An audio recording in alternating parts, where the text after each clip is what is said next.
9 citations. Thème, vin. 1. J'aime le Bordeaux, surtout dans sa vieillesse. J'aime tous les vins francs, parce qu'ils font aimer. Alfred de Musset. Alfred de Musset exprime ici son amour pour le vin, en particulier le Bordeaux lorsqu'il est vieilli. Il apprécie également tous les vins francs, c'est-à-dire les vins authentiques et sincères, car ils ont le pouvoir de faire aimer le vin en général. En résumé, Musset valorise la qualité et la richesse des vins, en soulignant leur capacité à susciter l'amour et l'appréciation chez ceux qui les dégustent. 2.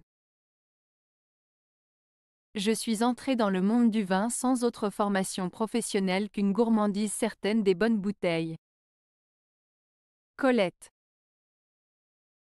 Dans cette citation de Colette, l'écrivaine exprime le fait qu'elle est devenue une experte en vin sans avoir suivi de formation professionnelle spécifique, mais plutôt en cultivant un goût prononcé pour les bonnes bouteilles.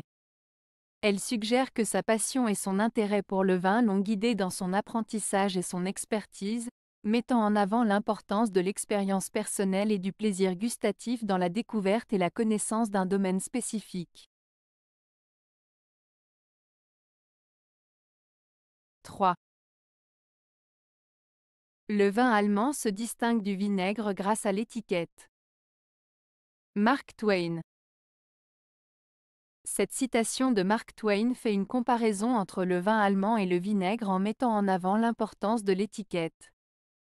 En d'autres termes, il s'agit d'une métaphore pour souligner que ce qui distingue le vin allemand de qualité du vinaigre, qui est un produit moins apprécié, réside dans la présentation, l'image et la réputation associées à l'étiquette de la bouteille.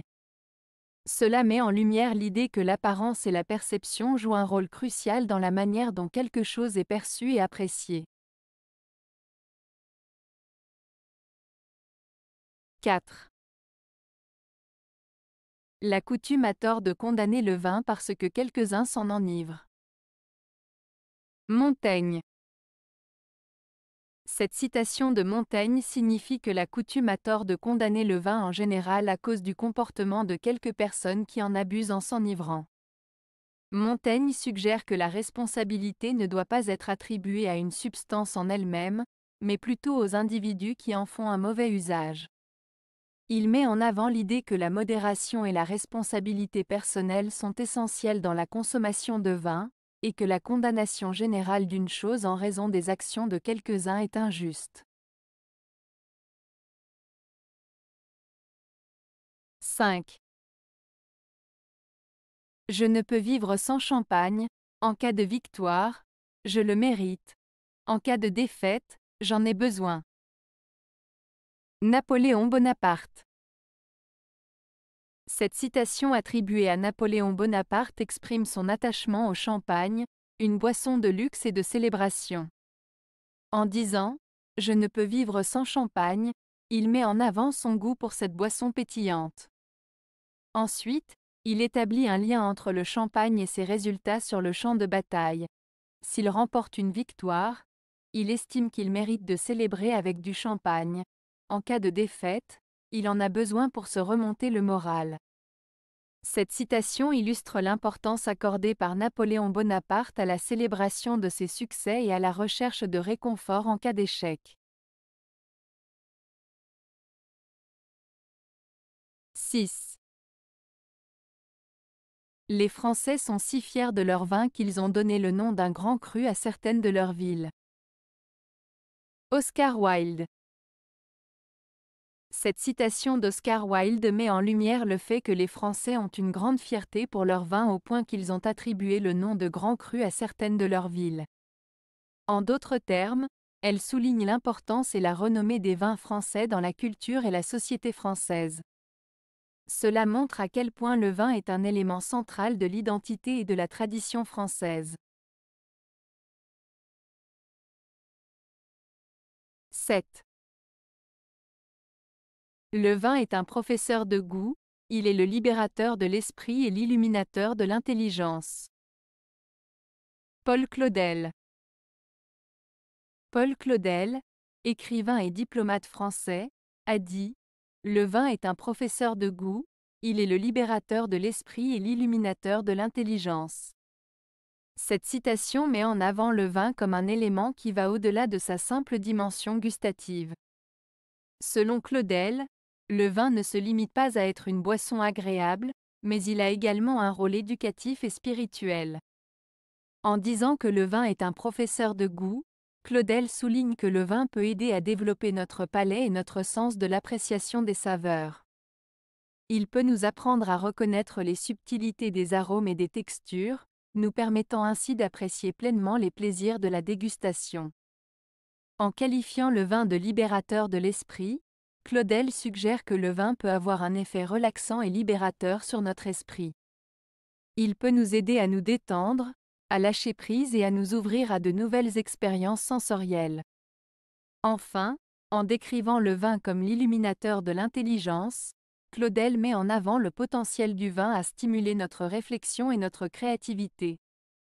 Il suggère que le vin peut nous inspirer, nous permettre de voir les choses sous un nouvel angle et élargir notre vision du monde. En résumé, cette citation de Paul Claudel met en lumière les multiples dimensions du vin, le considérant non seulement comme une boisson, mais aussi comme un enseignant, un libérateur et un éclairant pour nos sens, notre esprit et notre intelligence. 8. Les mots ont une vraie complexité avec le vin. D'ailleurs, tous les buveurs sont de grands bavards. Bernard Pivot. Bernard Pivot est un célèbre journaliste, animateur et écrivain français, connu pour son amour de la langue française et du vin. Dans la phrase que tu as mentionnée, il met en avant le lien entre les mots et le vin. En disant que les mots ont une vraie complexité avec le vin, il suggère que le langage utilisé pour décrire le vin est riche en nuances et en subtilités, tout comme le vin lui-même.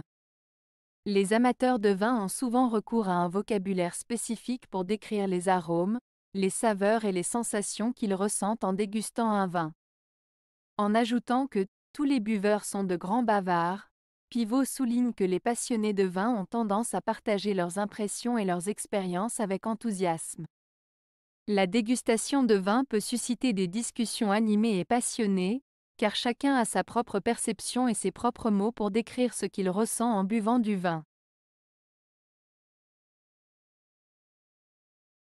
9. Le meilleur vin n'est pas nécessairement le plus cher, mais celui qu'on partage. Georges Brassens. Cette citation de Georges Brassens signifie que la qualité d'un vin ne dépend pas uniquement de son prix élevé, mais plutôt de la convivialité et du partage qui l'accompagne. En d'autres termes, un bon vin n'a pas besoin d'être le plus cher pour être apprécié pleinement. Ce qui importe vraiment, c'est de le déguster en bonne compagnie, de partager un moment agréable et de créer des souvenirs mémorables ensemble.